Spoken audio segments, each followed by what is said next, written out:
내가 사마리아에 가는 이유는 그곳에 울고 있었던 내가 있어서. 햇볕이 따갑고 그늘도 없는 낮에 나는 기다렸단다. 내가 내게 오기를 아무도 찾지 않는 한낮의 우물가에 어젯밤을 다 잠든 내가 내게로 온다. 아무도 찾지 않는 한낮의 우물가에 이제껏 삶에 지친 내가 내게로 온다. 나는 사마리아 여인에게 말을 건다. 기쁨에 참 말을 건다. 하늘 보좌 내려놓고 그래 여기에 왔다고. 넌 내게 다시 이리 재촉한다. 그 물을 내게 달라 한다. 넌 이미 보았다. 그 물이 여기에 바로 내 안에 있어.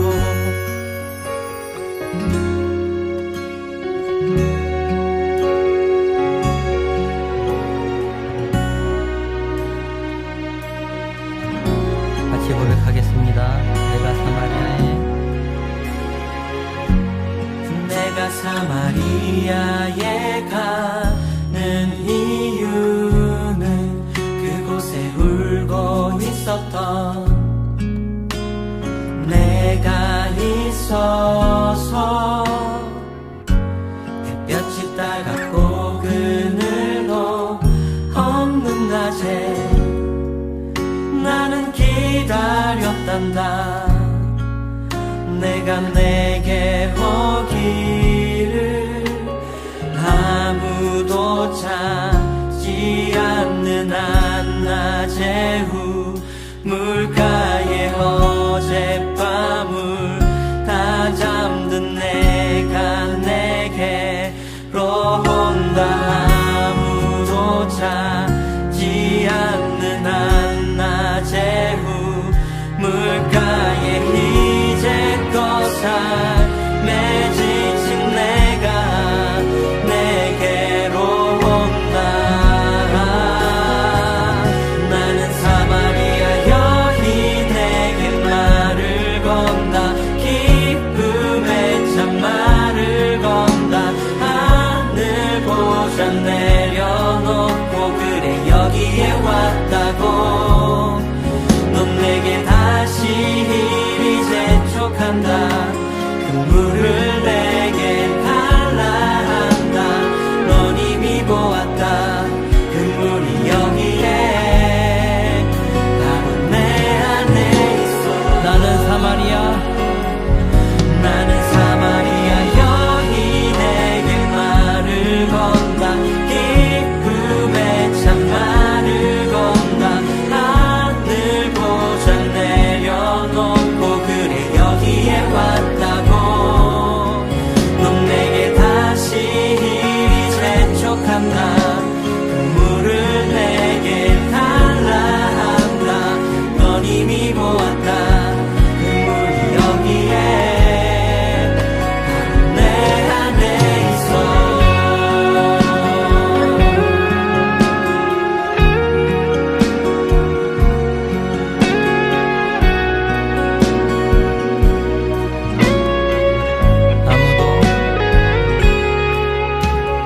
아무도 보지 않았던 내게 아무도 보지 않았던 내게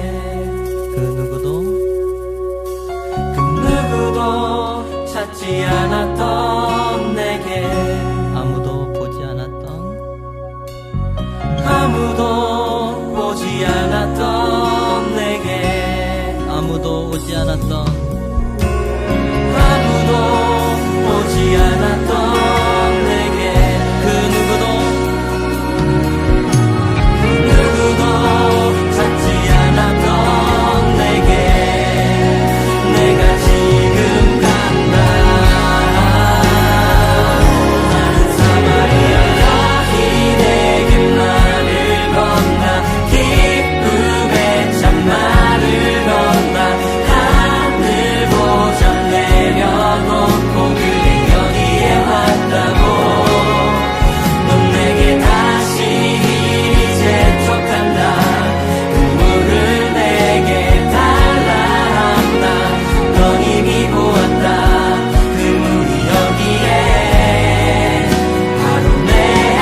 요한복음 4장 40절. 사마리아인들이 예수께 와서 자기들과 함께 유하시기를 청하니 거기서 이틀을 유하심에. 43절. 이틀을 지남에 예수께서 거기를 떠나 갈릴리로 가시며. 이렇게 되어 있습니다. 이틀, 왜 하필 이틀을 있었을까? 또 이틀을 유하시려고 했을까? 이틀이라고 하는 건 하나, 둘, 셋, 넷 할 때 뭐예요? 하나, 둘, 셋, 넷 할 때 둘이죠? 1, 2, 3, 4 할 때는 2고 그러니까 하필 이틀을 유하시고 하필 둘이고, 이건 무슨 말이냐면 성경은 다 둘로 이루어졌다 이런 말이에요. 사실은 그러니까 성경은 하나가 아니라 다 둘로 이루어졌어요. 그래서 둘을 잘 알면 그 둘을 통해서 하나를 깨닫게 되는 거거든요. 그래서 둘로 이루어진 그 성경을 우리가 좀 같이 좀 보도록 하려고요. 요한복음 1장 1절부터 5절까지 말씀, 요한복음에 있는 것을 주로 이렇게 보다 보면 두 개로 다 이루어졌다는 것을 우리가 성경을 볼 수 있습니다. 요한복음 1장 1절부터 5절까지의 말씀 보면 뭐와 뭐로 이루어졌어요? 어둠과 빛으로 이루어졌다. 이렇게 두 개로 나누어져서 이루어진 걸 볼 수 있죠. 1장 43절부터 51절까지 말씀 보면 나다나엘이라는 사람을 우리가 볼 수 있습니다. 이 나다나엘이라는 사람을 이렇게 주님이 부르시고, 그리고 여기에서 예수님과 나다나엘이 이야기하는 그런 장면이죠. 그래서 나다나엘과 예수님이 둘로 이렇게 나타나서 물론 이제 빌립이 중간에서 소개를 시켜줬지만 나다나엘과 주로 이제 예수님하고 이렇게 서로 대화하는 그런 장면들을 우리가 볼 수 있죠. 요한복음 2장의 6절 말씀에 보면 2장 6절 말씀에 보면 유대인의 정결 예식을 따라 두세 통 드는 돌 항아리 6이 놓였는지라 이렇게 되어 있죠. 그래서 6 항아리가 있는데 두세 통 드는 돌 항아리 6이 놓였다니까 6개구나 이렇게 생각을 할 수 있잖아요. 근데 6 항아리에 뭘 채워요?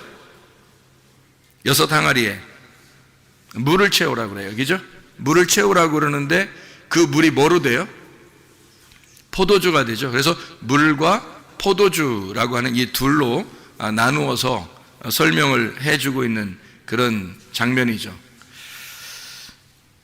요한복음 3장 1절 말씀에 보면 누가 나오죠? 니고데모라고 하는 사람이 유대인으로서 나오고, 그 다음에 요한복음 4장 7절 보면 뭐라고 나오죠? 누구가 나오죠? 사마리아 여자이 나오죠.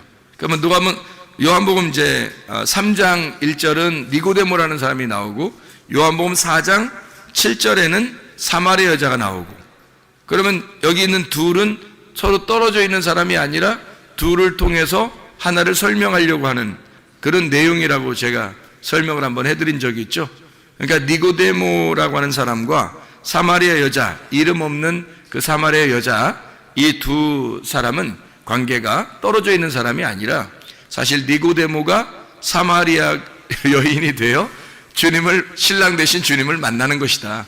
이렇게 보면 오히려 성경이 더 이해가 되는 말씀이에요. 그러니까 니고데모가 따로 만나고 사마리아 여자가 따로 만난 것처럼 보이지만 사실은 니고데모는 굉장히 유명한 사람이고 이름 있고 유명한 사람이고 사마리아 여자는 이름도 없는 그런 사람이었죠. 근데 이름 있는 그 유명한 사람을 이름 없게 만들어서 주님이 만난다. 그래서 니고데모는 예수님을 찾아온 사람이고 사마리아 여자는 예수님이 찾아간 사람이다.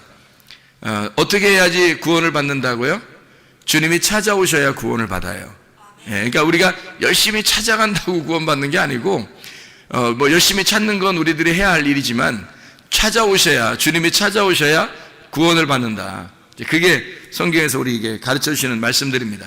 요한복음 3장 5절 6절의 말씀에 보면요, 예수께서 대답하여 진실로 진실로 내게 이르노니 사람이 물과 성령으로 나지 아니하면 하나님 나라에 들어갈 수 없느니라. 여기도 거듭나고 구원받는데 몇 개가 필요하대요?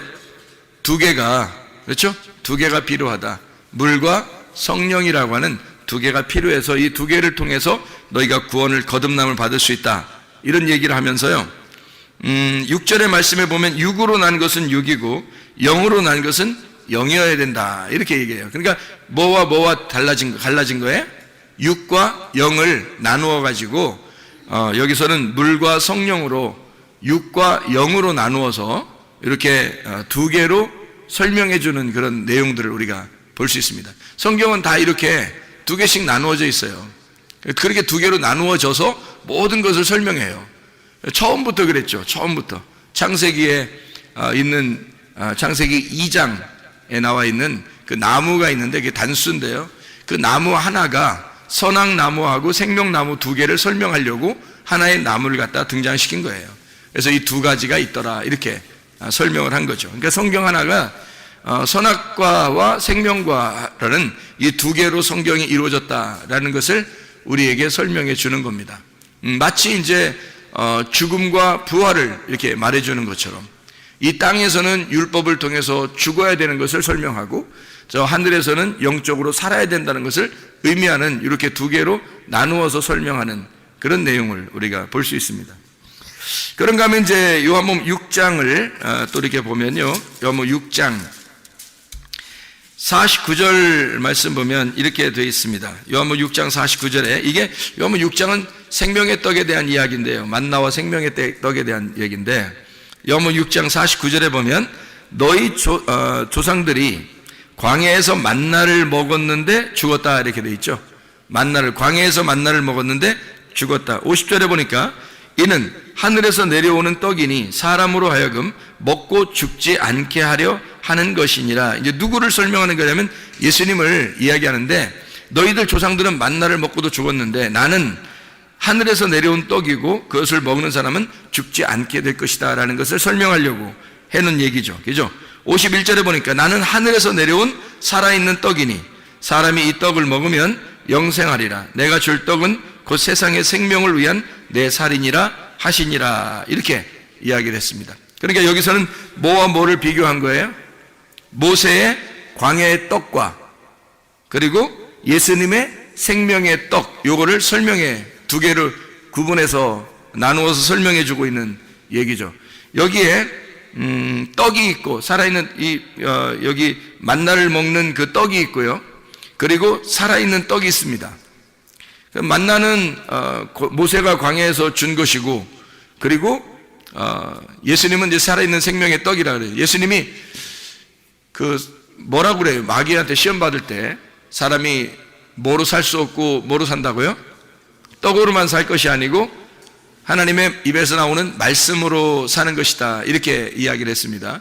그러니까 사람이 떡으로 사는 것이 아니라 말씀으로 산다. 그러면 떡은 전혀 우리가 먹지 말아야 되는 건가요? 빵도 전혀 먹지 말아야 되고 밥도 전혀 먹지 말고 말씀으로만 살아야 되나요? 아니죠. 그러니까 이걸 먹으면서 그건 이 땅에서 꼭 필요한 건데 하늘의 양식이 꼭 필요하다 해서 땅의 양식과 하늘의 양식을 비교해서 이야기하는 거죠. 예수님은 하늘의 양식에 대한 이야기를 한 거고 땅에서 마귀는 이제 돌을 만들어서 떡덩이를 만들어 먹으라 해서 땅의 이야기를 한 거고 예수님은 하늘의 이야기를 한 거고 사람이 떡으로 먹는 게 사는 게 아니라 양식 생명의 떡으로 이 위에 있는 생명으로 말씀으로 사는 것이다. 이제 그런 이야기를 해준 것입니다. 근데 우리 여러분과 저는 그러면 뭐 떡으로 살자고 얘기를 해야 되겠어요? 모여서 생명의 떡 대신 예수님을 먹자고 말씀 먹으면 살아야 되겠다 이런 얘기를 해야 되겠어요? 우리 모여서 교회 모인 사람들은 다 생명의 떡 대신 예수님 먹자고 모인 것입니다. 이 세상의 떡 먹자고 모인 것이 아니라는 거죠. 근본적으로 그걸 알고 모여야 된다는 거예요. 근본적으로 그게 교회라는 겁니다. 그래서 모세의 광야의 떡과 예수님의 생명의 떡. 그래서 떡이라고 하는 것이 뭐하고 딱 연결해 놨어요? 살이라고 하는 것과 연결해 놨어요. 이 살이라고 하는 것과 연결해서 이것은 나의 살을 너희가 먹으면 이렇게 되죠. 나의 살을 먹으면 너희가 영생하게 될 거다. 그렇게 이야기를 해요. 그러면 여기서 예수님이 말하는 나의 살을 먹으면 너희가 영생할 것이다. 그러면 그 말은 어떤 의미예요? 그럼 예수님을 먹으면 예수님을 먹으면 영생한다. 그 말은 어떤 의미예요? 그 살이 떡이거든요. 피가 포도주고, 그죠? 주의 만찬에서도. 그래서 떡과 포도주라 그래요. 살과 피 이렇게 두 개씩 이렇게 나눠서 얘기한단 말이에요. 그 출애굽기에 보면 창세기죠. 창세기에 보면 요셉이 감옥에 들어갔을 때 관원장들이 이제 감옥에 들어왔죠. 관원장들이 감옥에 들어와 가지고 한 사람은 어떤 꿈을 꿔요? 떡반죽 그릇, 떡 그릇을 이렇게 이고 있는 거. 또 한 사람은 술을 담아 가지고 있는, 포도주를 담아 있는 거. 그래서 포도주 담아 있는 관원장은 살고, 그죠? 그리고 이쪽에 있는 떡 관원장은 죽고, 그랬죠? 예, 그게 살을 말하기 때문에 그래요. 죽음을 의미하기 때문에 그런 겁니다. 그러니까 피는 이제 예수의 피, 생명을 말하기 때문에 그래서 사는 것을 의미하는 것이고 생명을 말하는 거고, 떡은 죽는 걸 의미하는 거고요. 그러니까 이게 떡이라고 하는 게 뭐하고 연결된 거냐면 살이라고 하는 것과 연결된 거예요. 살. 그러니까 살과 떡. 살이라고 하는 건 성경에서 말하는 살, 이거는요 육신이거든요. 육신. 사르크스입니다. 이 사르크스가 죽으면 어떻게 된다고요?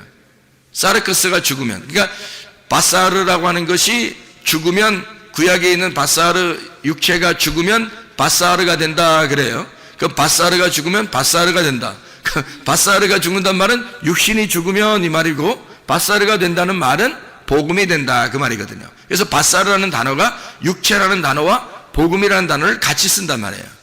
그래서 복음이라고 그럴 때도 바사르라고 쓰고 육체라고 쓸 때도 바사르라고 쓴다. 이것이 이제 신약에서는 사르크스거든요. 그럼 사르크스라고 하는 살, 이 살을, 내 살을 먹어라 그거예요. 내 살을 먹어라. 그러면 육신을 먹어라 이 말이잖아요. 그런 육신을 먹어라 그러면 네가 영생하리라 그 말인가요? 아니죠. 예수님이 죽으면 복음이라고 하는 것이 너희를 먹을 것이다. 복음이라는 걸 먹는 것이고, 그 복음을 먹으면, 예수가 복음이니까 그 복음을 먹으면 너희는 영생할 것이다 이 말이죠. 자, 뭘 먹으면 죽는다는 거예요?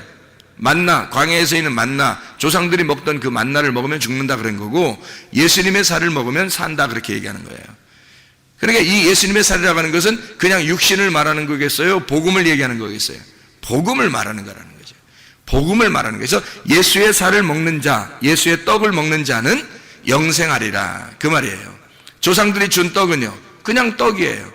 예, 그것은 죽음을 의미하는 거고, 주님이 이제 주시는 그 살, 그것은 복음을 말하는 거죠.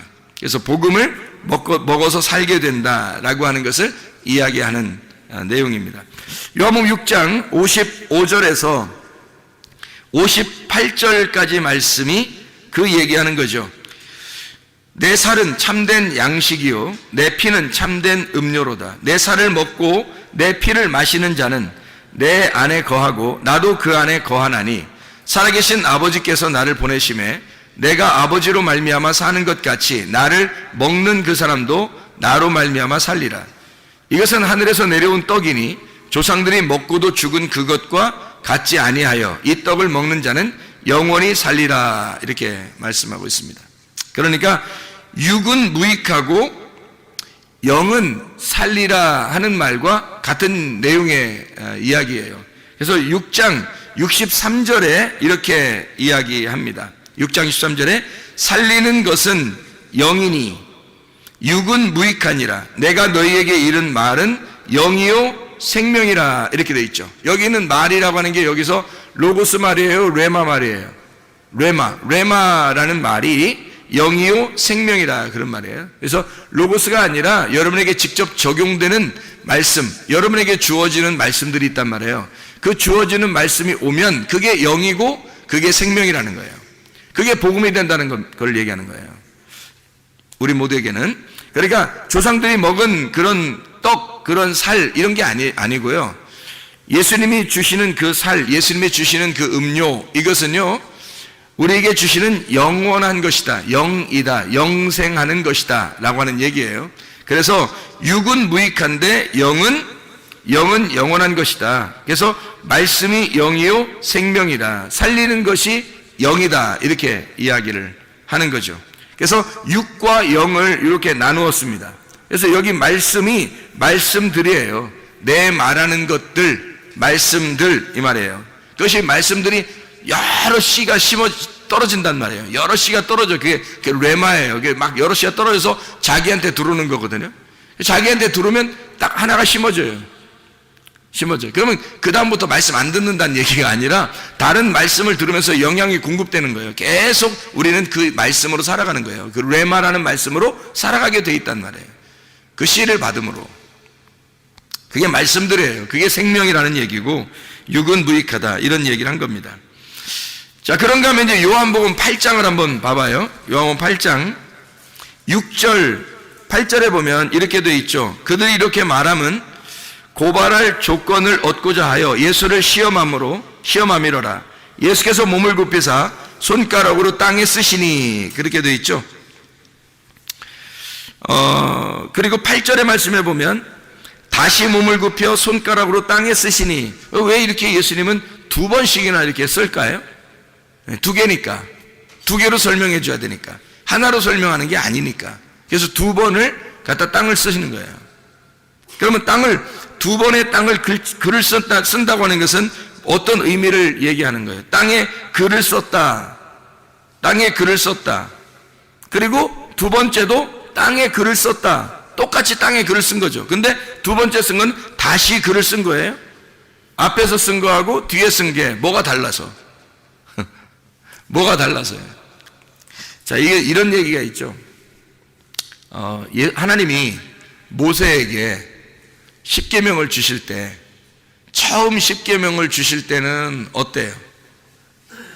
처음 십계명을 주실 때 이렇게 돌판에다가 새겨서 주시죠.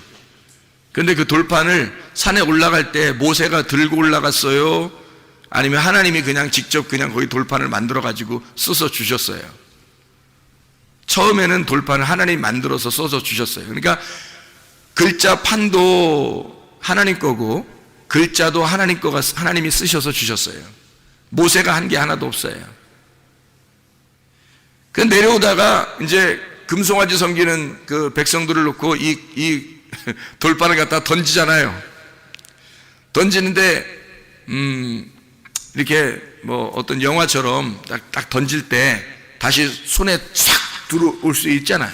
하나님이 그렇게 못하나요? 그 정도 하나님이 이렇게 십계명을 돌판을 만들어서 이렇게 글씨를 쓰시는 하나님이 그렇게 다 써서 다 이제 띄어가지고 이제 딱 두 개를 이렇게 딱 들고 이제 멋있게 내려오는데 사람들이 죄를 져서 이거 안 되겠다. 그래서 이걸 갖다가 막 던져버렸단 말이에요. 던지면 세게 확 던졌는데 다시 던지면서 쫙 나가다가 다시 자기한테 탁 돌아오게 할 수 있어요, 없어요? 하나님이 있죠. 충분히 할 수 있습니다. 그 정도 능력. 아니 처음부터 글씨를 쓰신 분이 하나님인데 그거 내 거를 어디다 던져 그러면서 내 거를 어디다 던져 그러면서 다시 확 가슴으로 들어오게 할 수 있죠. 근데 그렇게 안 하시죠. 그렇게 할 수 있는 능력이 있으신 분인데 그렇게 안 하신다고 그냥 다 깨지도록 만들어버려요. 그렇죠? 그래 놓고서 다 깨뜨리니까 이제 하나님도 어떻게 다시 써줘야 되겠죠. 그래서 모세한테 뭐라 그래요? 이제 네가 돌판 깎아서 가져오라 그래. 하나님이 돌판 깎는데 상당히 좀 시간이 걸리고 그래서 그런가요? 글씨 쓰는 건 괜찮은데 말씀이니까 막 쓰나 내려가는 건 쉬운데 돌판 깎는 건 좀 힘들어서 이제 깎아 올 때는 이제 네가 깨뜨렸으니까 올 때는 네가 이게 돌판 깎아서 가져와라. 그래 힘들어서 그랬을까요? 아니면 뭔가 이유가 있을까요? 뭔가 이유가 있겠죠. 그죠? 그래서 돌을 이렇게 깎아 가지고 모세가 가져갔어요. 가져가니까 하나님이 거기다가 글씨를 갖다가 이제 하나님이 쓰시는 거예요. 거기다가. 왜 그렇게 하실까요? 그래서 법궤 안에다가요. 법궤 안에 집어넣은 십계명은 요겁니다. 모세가 깎아 가지고 가서 하나님이 글자를 써준 그 돌판을 집어넣으라는 거예요. 법궤에다가. 그거 들고 다닌 거예요. 왜 하나님은 그런 식으로 했을까? 이 일을?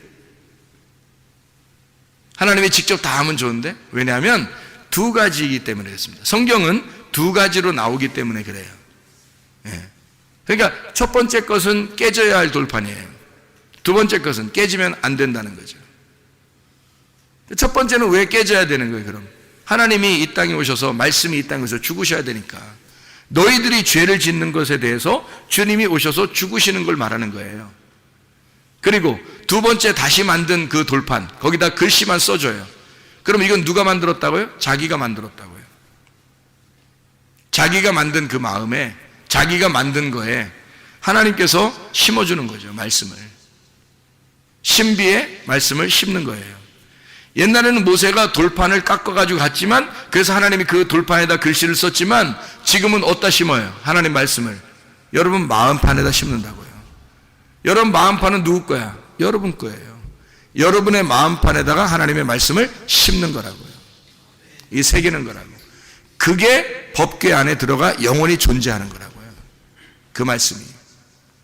여러분에게 말씀이 오는 겁니다. 각자에게 하나님이 주시는 그 말씀이 여러분의, 이거는 계속 보존하라고 주님 말씀하셔요.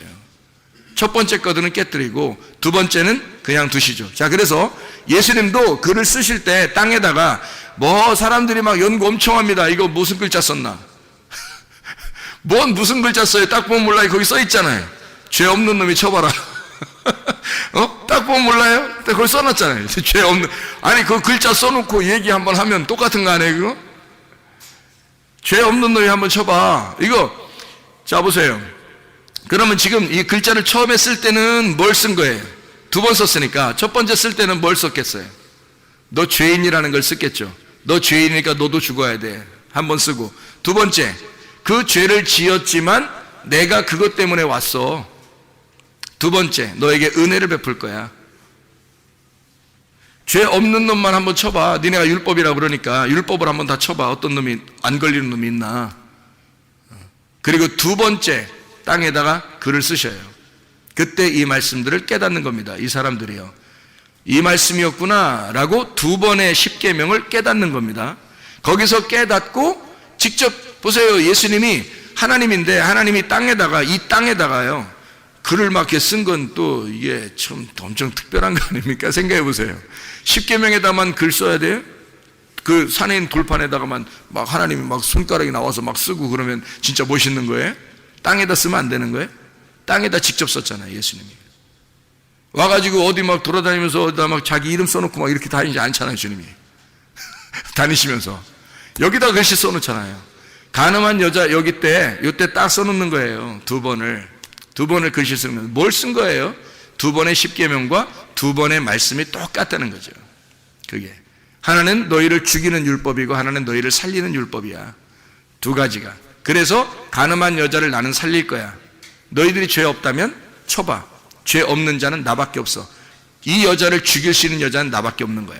근데 내가 살릴 거야. 내가 대신 죽고 내가 살릴 거야. 그게 이 장면이거든요. 놀라운 장면입니다. 두 번의 글씨를 땅에 썼죠. 하나는 육체를 위한 율법이고요, 하나는 영을 위한 은혜의 말씀이란 말입니다. 이해가 되겠어요? 이렇게 두 개로 나누어져 있다고요. 성경이 그렇게 나누어져 있어서 주님이 그걸 설명하는 거예요. 그래서 예수님이 이 앞에 있는 것은, 앞에 쓰는 것은 살을 의미하는 거고, 뒤에 있는 것은 그 살이 복음을 의미하는 거고요. 앞에 있는 글은 내가 죽으러, 십자가를 지러 내가 죽으러 간다는 말이고, 두 번째 있는 이 말은 내가 그 죽고 부활하여 내가 너희들을 살리러 간다, 이렇게 이야기하는 두 개의 말씀을 설명하려고 두 번을 땅에다 쓰는 것이다. 자, 요한복음 8장 23절의 말씀을 봅니다. 예수께서 이르시되 너희는 아래에서 났고 나는 위에서 났으며 너희는 이 세상에 속하였고 나는 이 세상에 속하지 아니했다. 이 세상에 속한 것과 이 세상에 속하지 않은 것, 이렇게 나와 있는 말씀입니다. 요한복음 8장 35절의 말씀, 8장 35절, 종은 영원히 집에 거하지 못하되 아들은 영원히 거하나니, 이렇게 되어 있습니다. 종, 이건 모세를 통한 율법을 이야기하는 거예요. 종은 모세를 통한 율법을 의미하는 거고, 여기에 아들이 나오는데 이 아들은 복음의 예수를 말하는 것입니다. 그러니까 모세와 예수는 둘이 짝을 이룬 거죠. 그래서 율법과 은혜가 짝을 이루어서 성경을 설명하려고 한 거예요. 그래서 모세가 많이 등장하죠. 그래서 모세 오경이라고도 하고, 이렇게 많이 모세 그 율법서를 통해서 구약 성경이 쓰여진 거거든요. 그게 기본으로. 그러니까 예수님은 또 복음서에 있잖아요. 복음서에 마태, 마가, 누가, 요한이라는 복음서를 통해서 신약 성경이 쓰여진 거고요. 구약은 모세 오경을 통해서 구약 성경이 쓰여진 거고, 신약은 예수님을 통해서 신약이 쓰여진 거고, 그래서 모세와 예수님은 짝을 이룬 거예요. 하나는 율법이라고 하는 종의 형태를, 하나는 아들을 통해서 복음의 형태를 설명하는 것이다. 이렇게 나누어서 설명하는 내용입니다. 요한복음 8장 44절의 말씀 보면 너희는 너희 아비 마귀에게서 났으니 너희 아비의 욕심대로 너희도 행하고자 하느니라. 그는 처음부터 살인한 자요 진리가 그 속에 없으므로 진리에 서지 못하고 거짓을 말할 때마다 제 것으로 말하느니 이는 그가 거짓말쟁이요 거짓의 아비가 되었음이라. 이렇게 이야기를 합니다. 너희 아비 마귀, 그리고 예수님은 뭐라 그러면 나는 나의 아비에게서 왔다. 그러니까 예수님의 아버지가 있다. 하나님 아버지가 나의 아버지다, 이런 얘기죠. 너희들이 아버지라고 부르는 그 아버지는 마귀야, 이렇게 얘기하고, 반대로 자기는 아들이니까 나의 아버지가 하나님이야. 내 아버지가 하나님인데 너희들이 나를 죽이려고 하는 걸 보니까 반대, 마귀다, 이 말이에요. 반대 입장이 있다. 그래서 너희는 마귀들의 자식이다. 너희들은 거짓말쟁이고 나는 진리 안에 있는 거다. 그래서 거짓과 진리를 나누고 마귀와 하나님을 나누고 여기에 있는 거짓말쟁이들과 진리를 말하는 자 예수를 분리해내는 거예요. 이게 두 개로 나누어서 설명하려고 성경을 쓴 것입니다. 자, 요한복음 9장도 한번 보죠. 요한복음 9장 35절부터 41절까지의 말씀에 보면요, 보는 자가 있고 보지 못하는 자가 있어요. 보는 자가 있고 보지 못하는 자가 있다. 잘 생각해 보세요. 보는 자는 예수님께서는 뭐라 그래요? 원래 보지 못하는 자가 죄인이거든요. 그래야 이제 보게 하는 것이 주님의 뜻인데, 예수님이 볼 때는 보는 자를 여기서 뭐라 그러냐면 죄인이다, 이렇게 말해요. 너희가 본다고 그러니까 죄가 그대로 있다, 이렇게 말하고, 너 보지 못하면 죄가 없을 텐데, 그래요. 그러니까 소경이 죄가 없다는 거예요. 죄인은 보는 자를 죄인이라고 그러고 진짜 맹인이라 그렇게 말해요. 여기서 보지 못하는 사람을 맹인이라고 그러는데 이 사람은 의인이라고 그럽니다. 이 사람은 죄를 인정한 거예요. 내가 죄인입니다. 나는 보지 못하는 자입니다. 인정하게 되니까 이 사람을 눈뜬 자라고 주님 말씀하시는 거예요. 영적으로 보면. 그러니까 영적으로 예수님은 보는 자와 보지 못하는 자, 보는 자를 맹인으로, 보지 못하는 자를 눈뜬 자로 설명을 하는 거죠. 이렇게. 얼마나 아이러니컬합니까? 주님이 설명하는 그 내용들이. 여러분 어떤 상태예요? 자기가 눈 떴다고 생각합니까? 아니면 주님 내가 죄인입니다. 난 소경입니다. 겸손하게 주님께 고백하는 사람들입니까? 요한복음 10장을 한번 또 보죠. 요한복음 10장에 8절 말씀해 보니까요, 나보다 먼저 온 자는 다 절도요 강도니 양들이 듣지 아니하였느니라. 먼저 온 자가 있다는 거예요. 그게 절도며 강도래요. 그러면 뭐 다음 이제 절도며 강도인 반대로 온 자가 있을 거 아니에요. 요한복음 10장 10절 말씀입니다. 도둑이 오는 것은 도적질하고 죽이고 멸망시키려는 것이고 내가 온 것은 양으로 생명을 얻게 하고 더 풍성히 얻게 하려 함이라. 11절에 나는 선한 목자라 선한 목자는 양들을 위하여 목숨을 버리거니와, 이렇게 되어 있습니다. 잘 생각해 보세요. 선한 목자가 누구예요? 예수님이에요. 목사가 아니에요. 여기 서 있는 뭐 목사가 선한 목자 이런 거 아닙니다. 뭐 희생을 강요하지 마세요. 목사가 무슨 뭐 희생하는 사람입니까? 아니에요. 희생은 예수님이 다 하셨어요. 저를 위해서도 희생하셨고 여러분을 위해서도 희생하셨어요. 목사한테 희생을 강요하면 안 됩니다. 목사가 양심상, 자기 양심상 바르게 살려고 하는 거지, 이게 뭐 희생을 여러분이 강요할 의무는 없어요. 저도 주님에게는 양이고 사랑스러운 양이고 여러분도 주님의 사랑스러운 양이에요. 우리는 목자는 예수님밖에 없어요. 그 목자가, 선한 목자가 목숨을 버린대요. 그렇게 목숨을 버리신 거예요. 그렇게 십자가에 못 박혀 돌아가시면서 다 이루었다 그랬는데 목사가 또 죽어야 돼요? 그거 아니잖아요. 예수님이 다 이루었다 그러면 다 끝난 거예요. 그 빚이 다 끝난 거예요. 그러니까 선한 목자는 양들을 위해서 죽고 끝낸 거예요. 모든 빚을 다 갚으셨어요. 더 이상 목사가 대신 또 갚아야 될 게 없어요, 여러분. 아유, 목사님이 대신 또 십자가 따라가라겠잖아요. 따라가서 죽으라겠잖아요. 그러니까 그럼 나만 죽어야 돼요? 여러분 생각해봐요. 나만 따라가서 나만 죽어? 그게 뭐예요? 여러분 다 따라가자고 그러고, 여러분이 다 십자가를 지고 자기를 부인하고 따라가는 그 말은 나에게도 하는 거고 여러분에게도 하는 거지. 예수님이 다 끝냈다니까요. 끝낸 그 예수님을 우리가 따라가는 거예요. 나도 따라가고 여러분도 같이 따라가자는 얘기지. 우리 목사님은 십자가를 지고 따라가서 죽어야 돼. 희생을 강요하지 말라고요. 그거 다 끝난 일이라고. 여러분과 제가 그 주님을 따라가는 거라고요. 어느 날 우리도 다 죽는다고요. 예. 자, 이래서 절도며 강도가 있고 그리고 선한 목자 예수님이 있단 말이에요. 이렇게 두 개로 나누어서 뭘 한다고요? 성경이라고 하는 이것을 설명하려고 하는 것이다, 이런 얘기죠. 그러면 절도며 강도가 뭐라고? 먼저 온 자라고요. 먼저 온 자. 먼저 온 자들이 누구예요? 성경에서 대표적으로 성경에 먼저 온 자들이 누구예요? 아담, 노아, 아브라함, 모세, 다윗, 침례 요한, 이런 사람들이 먼저 왔잖아요. 그죠? 뭐 엘리야도 그렇고요. 예수님의, 하나님의 그 말씀을 가지고 있는 자인데 하나님의 말씀을 가지고 그들이 먼저 왔다고요. 먼저 와서 사람들을 자기에게로 인도했단 말이에요. 그죠? 바리새인들도 마찬가지죠. 그들을 따른 거예요. 모세를 따르고. 이해가 돼요? 모세를 따르고 엘리야를 따르고 다윗을 따르고 노아를 따르고 아브라함을 따르고 자기들도 아브라함을 따라가는 자들. 근데 예수님은 그들에게 너희들은 아브라함의 자손이라고. 아니야, 그게. 너희들은, 그러니까 부자와 거지 나사로의 그 설명을 하면서 누가 아브라함 품에 있다고요? 거지 나사로가 있는 거라고 얘기하잖아요. 부자들 너희들이 있는 게 아니다. 너희들 말씀 안다고 아브라함 품에 있다고 하지만 너희들 아니야, 이렇게 말하잖아요. 그러면 이 사람들은 지금까지 따라온 게 누군데? 아담, 노아, 아브라함, 모세, 다윗, 침례 요한 다 따라왔는데요, 그들이. 근데 아니라는 거예요. 그거 아니라는 거예요. 너희들은 그게 아니라는 거예요. 그래서 그걸 따라온 사람들이 지금 자기들은 최고로 잘 따라왔다고 생각해서 말씀을 잘 따라왔다고 율법적으로 자기들은 열심히 살았다고 한 사람들이 바리새인들이에요. 근데 선한 목자 예수님은요, 선한 목자 예수님은 구원하러 오셨다 그래요. 근데 이 사람들은 다 살려고 그러는 거죠. 바리새인들은 그 앞에 있는 자들을 다 따라가면서 그들이 그것을, 말씀을, 율법을 배웠는데 자기들은 다 살려고 한단 말이에요. 자기들은 살려고 하고 그 율법을 가지고 다른 사람을 죽이려고 한 거죠. 그죠? 근데 반대로 선한 목자는 어떻게 해요? 반대로 와요.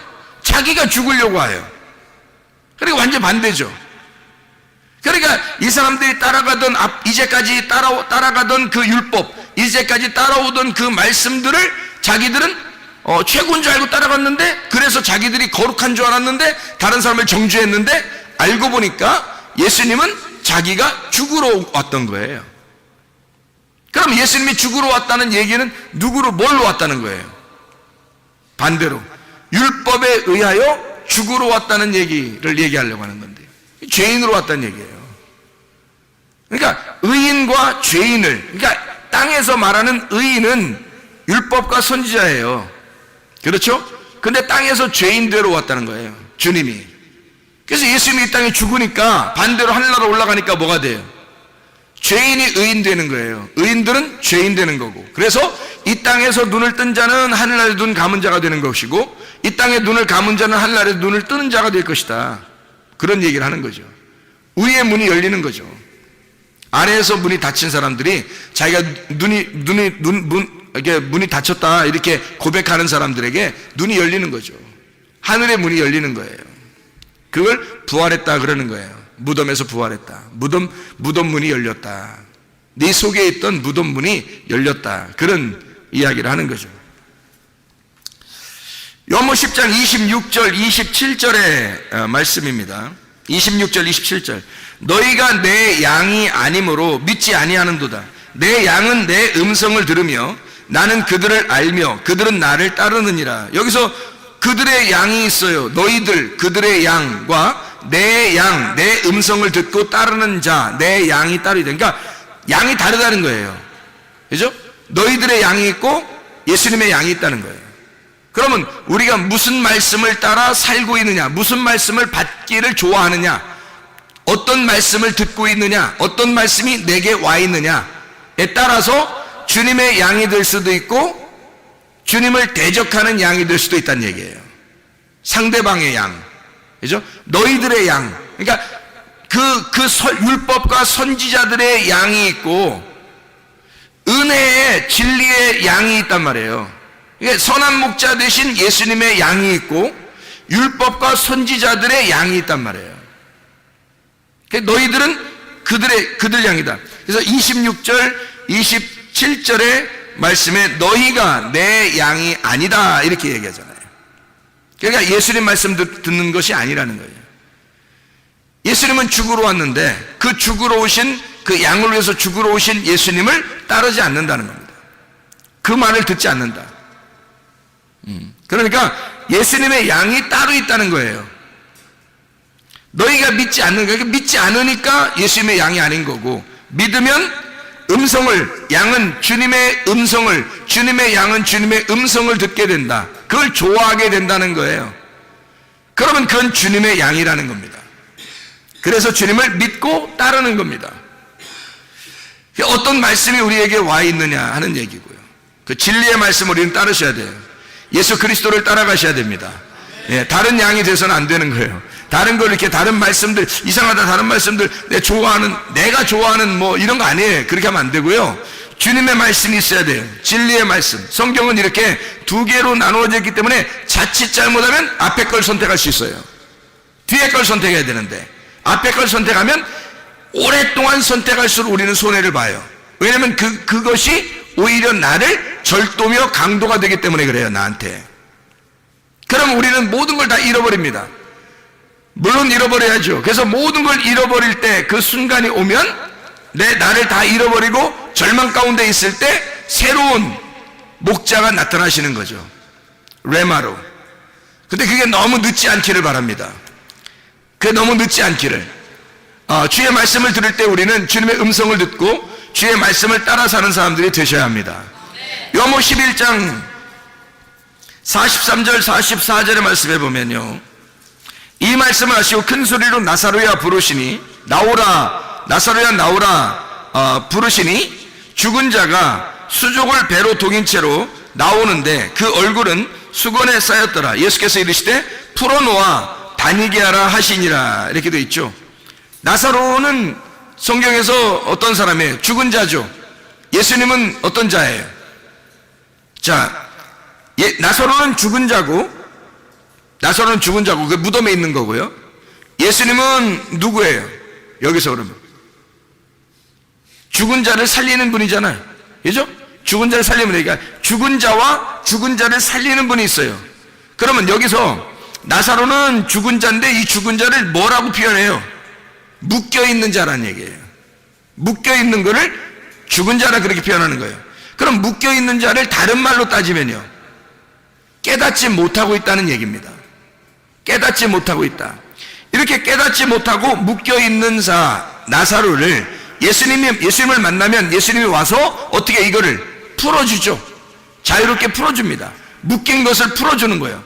그러면 풀어준다는 말을 다른 말로 말하면요, 깨닫지 못하고 있는 걸 깨닫게 해주고 있다는 얘기입니다. 그럼 풀리는 거죠.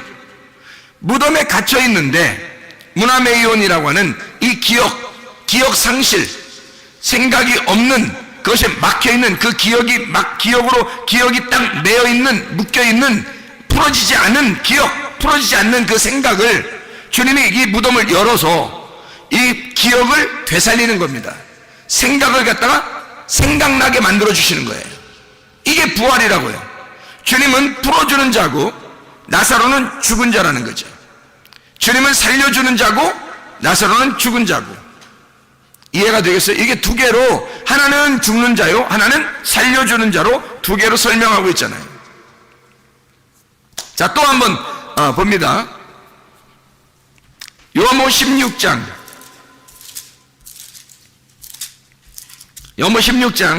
11절의 말씀.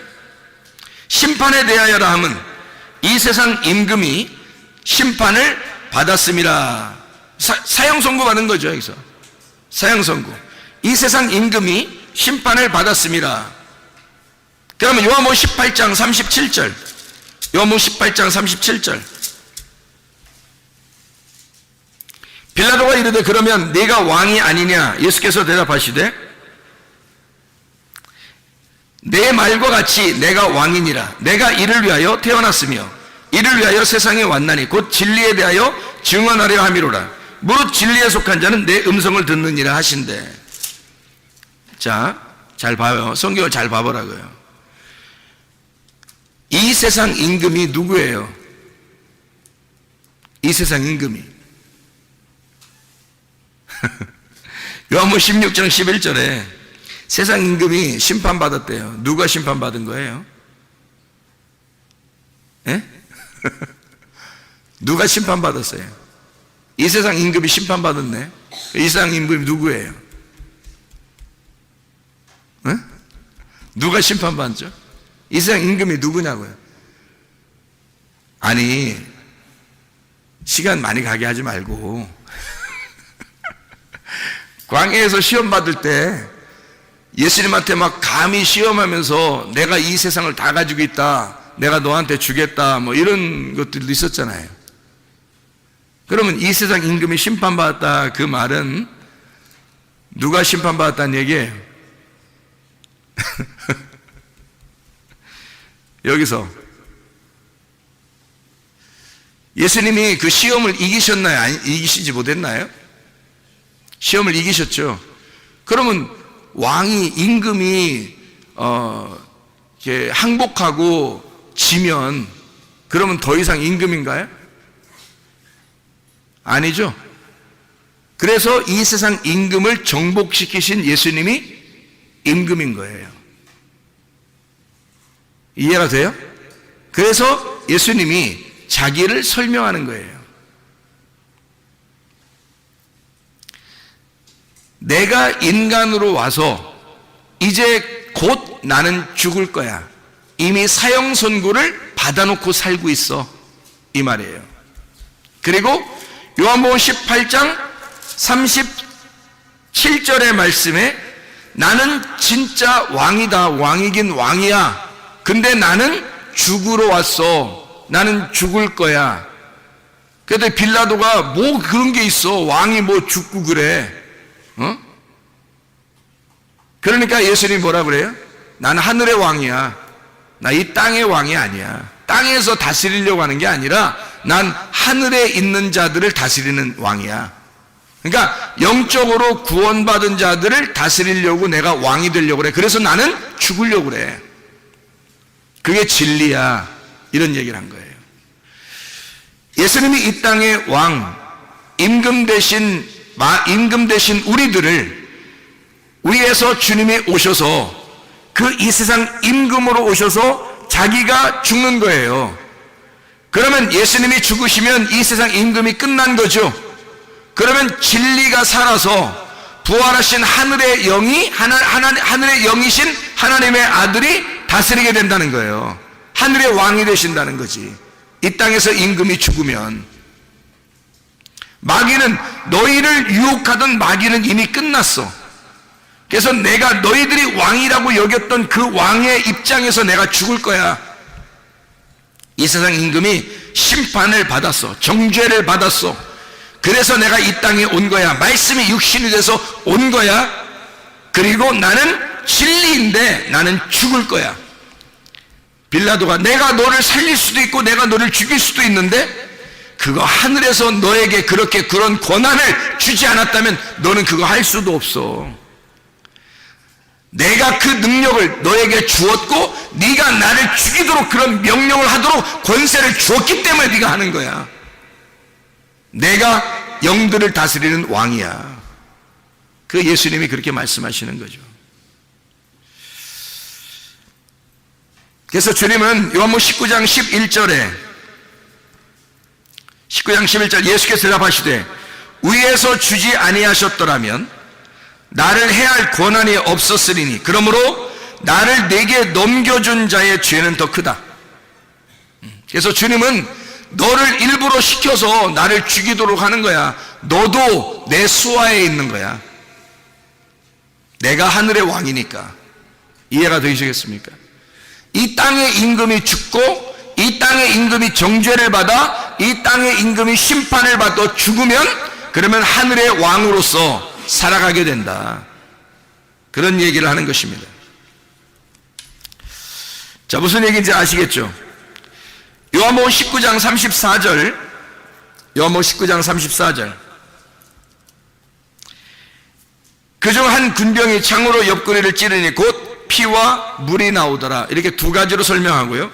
요한일서 5장 6절, 7절, 8절에는 물과 피로 임하신 자니, 그래서 성령은 물과 피로 임하신 이것을 증거한다. 이렇게 요한일서 5장 6절, 7절, 8절에는 설명하고 있습니다. 자, 우리 이제 앞으로 가가지고요. 요한복음 6장 한번 9절을 한번 봐봐요. 요한복음 6장 9절. 6장 9절. 여기 한 아이가 있어 보리떡 5개와 물고기 2마리를 가지고 있나이다. 왜 보리떡만 얘기하면 되지 왜 물고기 2마리까지 얘기하나요? 2마리죠. 물고기 2마리. 그것도 보리떡 5개, 물고기 2, 5을 둘로 나누어 설명하겠다. 그래서 5을 둘로 합하면 7이 되는 예수님을 말하는 것이다. 이 2개가 나누어지는 것이 아니고 하나가 되어야 된다. 그래서 보리떡 5개와 물고기 2를 5개를 둘로 설명해서 이 2개가 합쳐지면 7이 된다. 7 예수님이 된다. 이것을 먹은 자들이 이 땅에서 안식을 누리는 거예요. 그래서 예수님 안에서 안식을 누리는 사람들이 됩니다. 요한복음 8장 17절 18절 너희 율법에도 2 사람의 증언이 참되다 기록되었으니 내가 나를 위하여 증언하는 자가 되고 나를 보내신 아버지도 나를 위하여 증언하시느니라. 2명이 돼야 증인이 되니까. 그래서 둘씩 전도하러 보내는 거예요. 증인이니까. 어느 단체들을 얘기하는 거 아닙니다. 이게 예수님이 2를 갖다 설명하기 위해서 그런 거예요. 둘씩 보내는 이유는 2가지씩을 설명해 주라는 얘기예요. 2개씩을 나누어서 잘 설명해 주라. 이 성경이 그렇게 되어 있으니까 이 2개를 나누어서 잘 설명해 주라는 뜻이에요. 둘씩 보내는 것은. 예수님이 자기를 증거하는데 다른 사람을 사용하지 않습니다. 왜요? 예수님은 하나님이니까 다른 증인들을 필요로 하지 않아요. 예수님이 증인이 되고 아버지가 증인 되신다 그렇게 말해요. 아버지가 예수님인데 아버지가 아들이고 아들이 예수님이거든요. 하나님이거든요.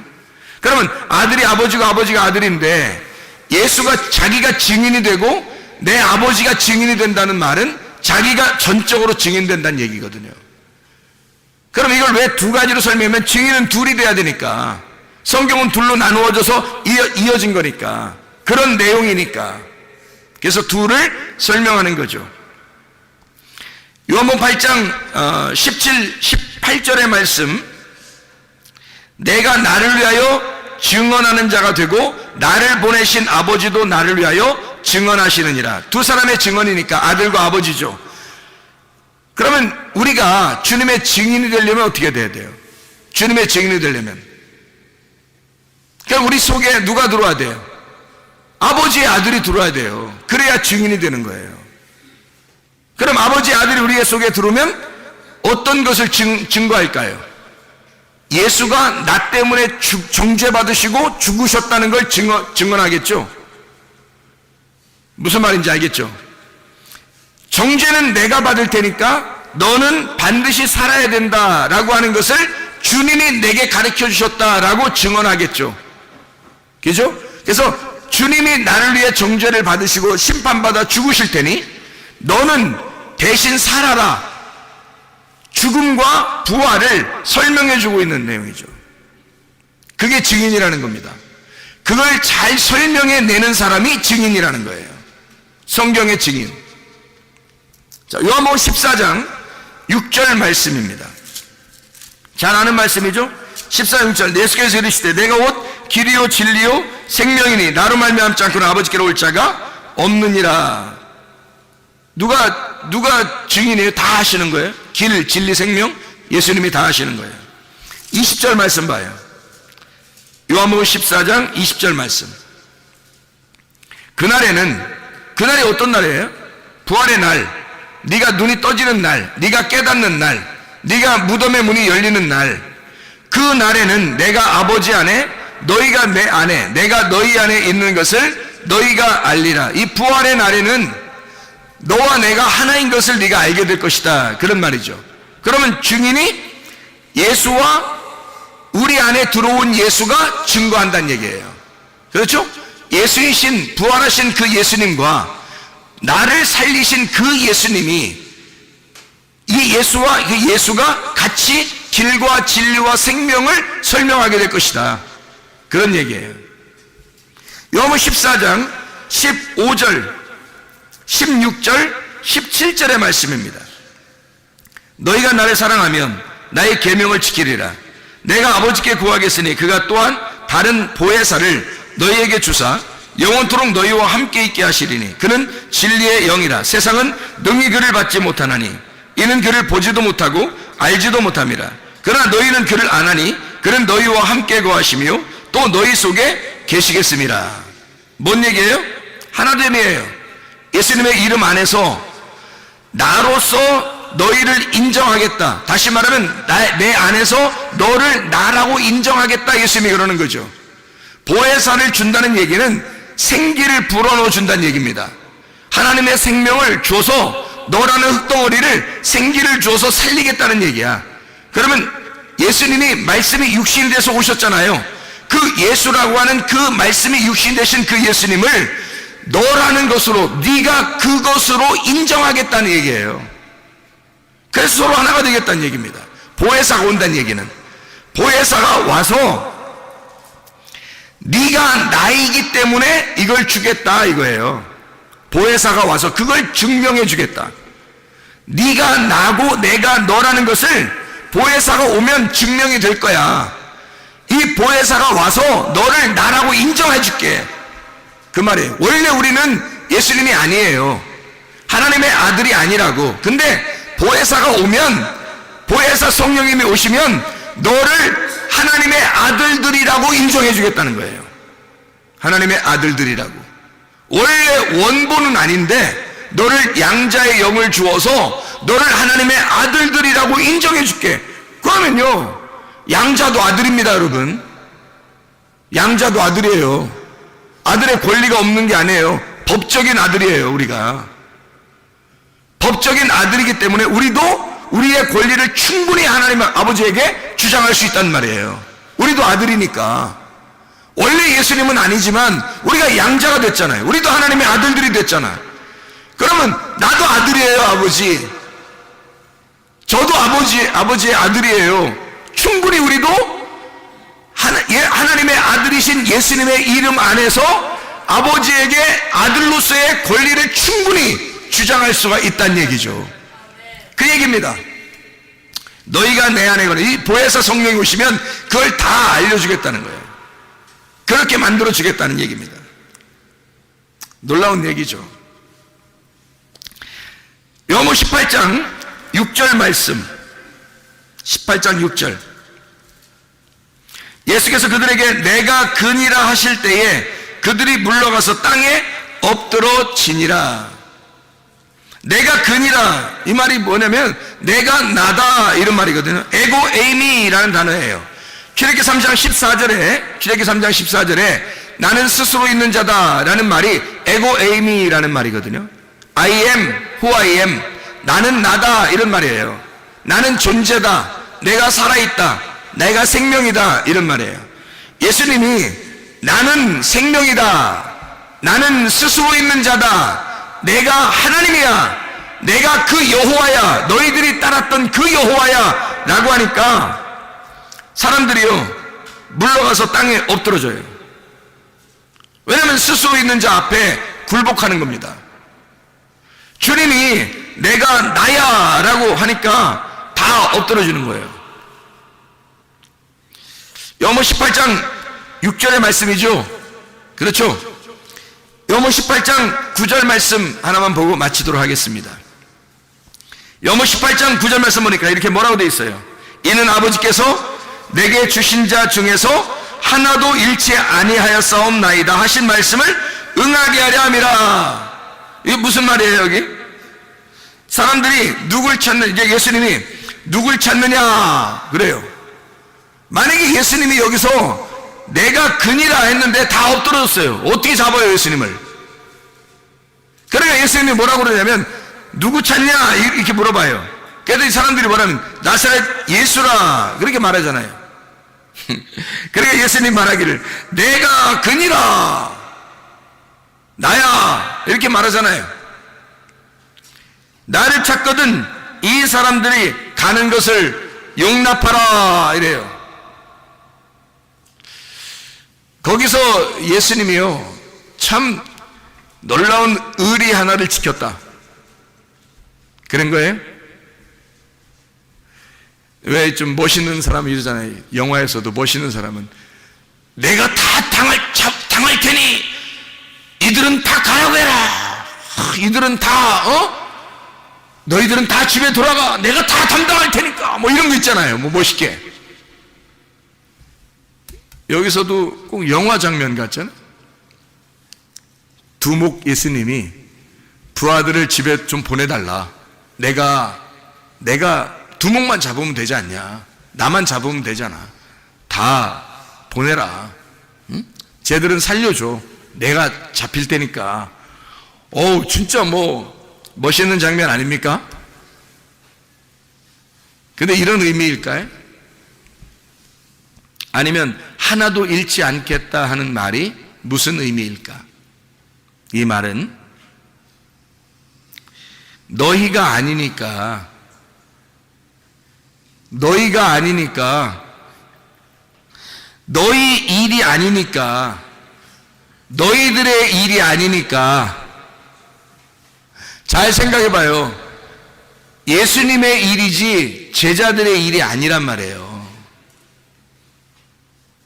지금 여기서 잡히시는 이 일은요 예수님의 일이지 제자들의 일이 아니라고요. 제자들이 감당할 만한 일이 아니라고요. 이게 예수님이 다 짊어지셔야 할 예수님의 일이었다고요. 예수님의 사역, 그리스도의 사역, 제자들의 사역이 아니라고요. 그래서 이들은 하나도 잃어버리지 않도록 양들을 위하여 자기 목숨을 버리는 것이 그리스도의 역할이었다고요. 내가 죽을 테니 너희들은 살아라. 내가 죽을 테니 너희들은 살아라. 그게 주님의 이 땅에 내려오신 사역이십니다. 그러니 여러분, 예수 그리스도가 이 모든 것을 담당하시기 위하여 이 땅에 오셨어요. 우리는 그 하늘에서 오신 그 예수를 받아들여서 이 땅에서 그 하늘에서 오신 예수를 이 땅에서 전파하는 증인들입니다. 예수 그리스도를 받아들이고 말씀이신 예수님을 받아들여서 이 두 개의 말씀으로 오신 예수님을 우리 속에 깊이 받아들여서 이 말씀을 다른 사람들에게 세상에 전하는 이 예수의 증인들이라고요. 여러분과 제가 우리는 살아있는 자예요. 하나님의 영을 받아 살아있는 자가 되면 하나님 안에 있는 자고 하나님이 우리 안에 거하시는 자가 된다고요. 그러면 하나님이 우리 안에 거하셔서 우리는 하나님의 증인이 된다고요. 이 하나님의 영을 받지 못한 자들은 하나님의 증인이 될 수 없어요. 자기가 그 레마를 경험하지 않고서는, 자기가 하나님의 영을 경험하지 않고서는, 그 하나님의 영이 자기 속에 들어오지 않고서는, 그 예수의 그 영이 내 안에 오지 않고서는 예수의 증인이 될 수가 없습니다. 예수는 예수를 증거하니까, 예수는 홀로 예수를 증거하십니다.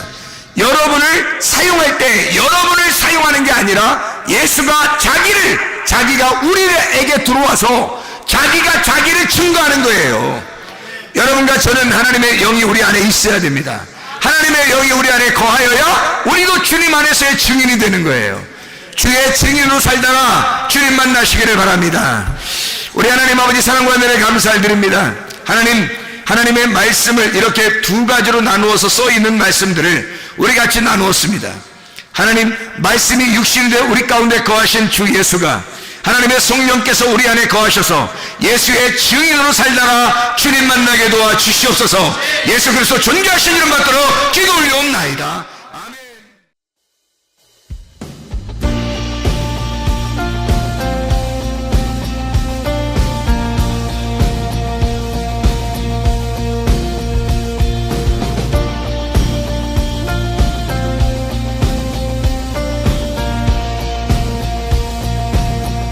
주 안에 시작